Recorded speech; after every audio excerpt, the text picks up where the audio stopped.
Alright, we've got some cards. We're gonna build a deck, and it's gonna be beautiful. It's gonna be so beautiful. Alright, let's look at rarity. Okay, that guy's pretty good.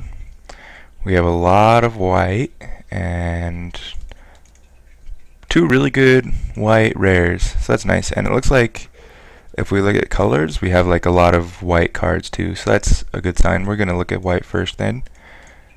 Pull down the playables. Yeah, this looks awesome. Don't really need a personal sanctuary. Rock cake might be fine. Timely's usually okay. Man, we can go deep on white. Look at this. Holy cow. This is not, I mean, this isn't bad. But I don't actually think that this is the version I want to play. Like, this card is pretty questionable. I don't think we quite have enough creatures, white creatures, to make it work. These are good. Making like a heavy white deck could be pretty good though. We get a lot of good cards. And we could technically play this Mastodon, we could play this Griffin Rider. We only have one Griffin to turn it on. So we could get there with like an almost mono white deck. But we might as well look at our other options before we commit to anything. So we're going to pull all this out and put it back over here. Let's look at blue. Unsummon, Azure Mage, Coral Merfolk, Divination, Frost Breath is pretty good. Yeah. Alright, so blue is fine. It would probably be a good support color. Like Azure Mage is a pretty good support card. Unsummon's a pretty good support card. About 11 playables looks like, which is fine, but not really exciting. Let's pull this back. What does it save in Fleetwing? Ah, yes. It's been a while. This is the same weekend that M13 is coming out, so I haven't played M12 very much recently since it's kind of on the going away end, but it's still a format I like. I like the cards in it, and happy to be in a pretty cheap premiere event, so this is fun. Let's look at black. This is playable. This is probably playable. Warpath cool, Warpath cool, Warpath cool. Alright, well, I don't think we can play these shades unless we have a lot more black. Yeah, I mean, this looks fine. Nothing super exciting in black that I can see. I mean, yeah, fairly unexciting. In red, we have some good one-drops, a Shock, good sideboard card in Combust. All these cards that are like dependent on you being heavy that color, when it looks like we're going to be having white, so like I'm questionable as to whether we'll ever play these, so they don't really count as playables. And then the Furyborn Hellkite is pretty good. And you could probably play this Manic Vandal. So pretty shallow on the red. But we do have this Hellkite, which is pretty good. Green looks good. 2 Llanowar Elves is a good start. A couple bears, good removal. Probably play one of these Troll Hides. Giant Spider, Rhino, another Spider. Okay, so green looks pretty good. 10 very justifiable playables. Regardless, we get this Rust Sentinel and a Manalith, which is very helpful. And we will probably play those regardless of what colors we're in. We play green, we also get a Sunpetal Grove for fixing, so that's pretty handy. So let's look at a green-white style deck. And one thing is we're definitely going to go white primary. Like, I feel like it offers the most as a color. So let's pull all this back down.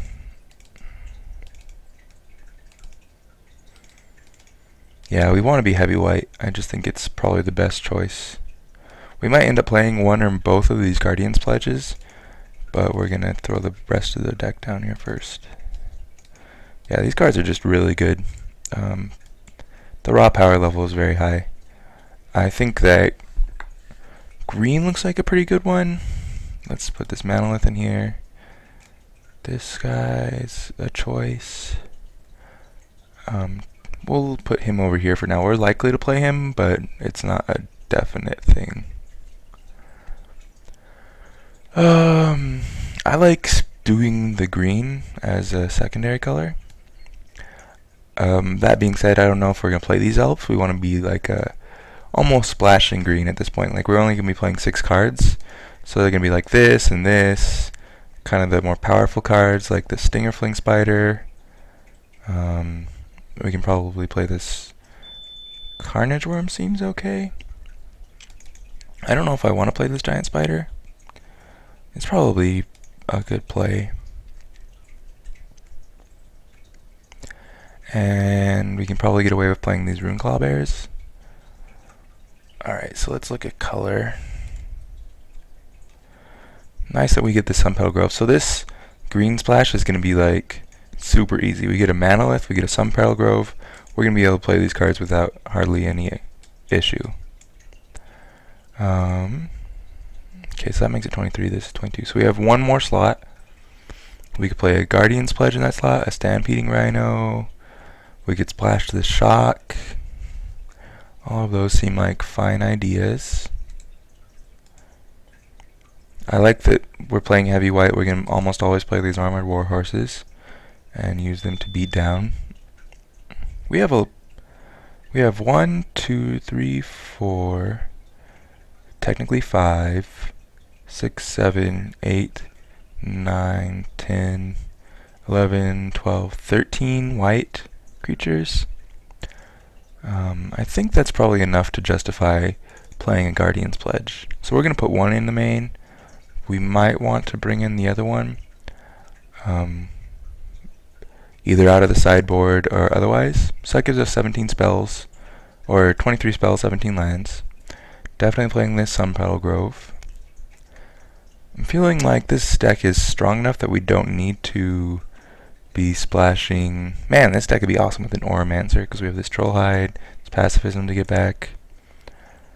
Don't need to be splashing the Shock, although that is a valid thing to do. And I feel like Stinger Fling Spider, even though it's not a white creature, is strong enough to justify playing over Siege Mastodon. Same with Giant Spider. And the rest of our green is just removal and a pretty good pump card. So that's pretty good. This growth might be better than the Trollhide. I've had a lot of positive experiences with Trollhide. Sometimes they just can't beat it. So we're going to play that. These are our good sideboard red cards that we will consider bringing in. Yeah, I mean, I like this. This seems like a good deck. I feel like we need to figure out ways to end the game. Like, I think we have a strong beginning to the game, but the end game might be a little bit harder. In which case I'm considering playing the other Guardian's Pledge as a way to end the game.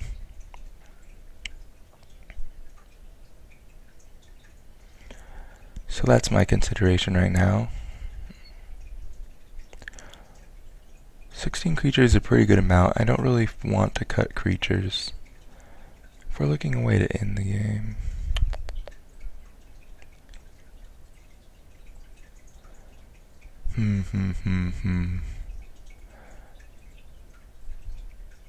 Kind of like the way this is looking. I think that we're just going to add lands and submit, and then we might play around with it a little bit more before we actually go into round 1, but we're going to submit for now. 13-3. I think I'm going to go down to 11 and up to 5. So that's 6 green sources, 7 green sources for 4 spells, 5 spells. So that's pretty good. And gives us 12 white sources. So that's pretty good. Yeah, this looks like a deck. I wish I had a little bit more removal. I mean, this guy counts, which is nice. This guy is actually removal, so actually it's not that bad. Wish I could squeeze in this Guardian's Pledge. I just don't think it's justifiable with the amount of creatures we have that are white. Besides that, the deck looks good though. We're just gonna have to decide what to cut and what to keep. I might want to take out this. No, this is pretty good. Alright, I'm gonna submit and hopefully see you for round 1.